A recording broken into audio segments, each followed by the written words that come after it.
Harga sejumlah bahan pokok alami kenaikan, tak terkecuali ayam potong.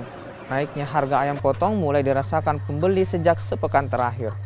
Harga ayam potong alami kenaikan dari Rp60.000 menjadi Rp75.000 atau di kisaran Rp28.000 per kilogram. Pedagang menyebut sebelum harga ayam dari tingkat produsen naik, rata-rata per hari mereka mampu menjual 200 ekor ayam sehari.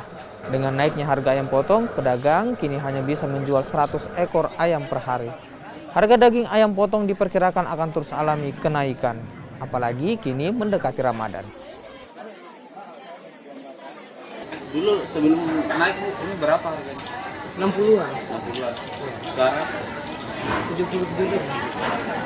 berpengaruh tidak dampak dan penjualannya dengan kenaikannya? Cuman sekarang kan lagi sepi. Ya. Cuman saja, konsumen-konsumen yang pengantin itu aja. Kalau warung enggak, kasihan juga sekarang ini. Pembeli kurang, Bu ya? Iya. Berarti omset menurun juga? Iya, Berapa persen? sampai 50% ini.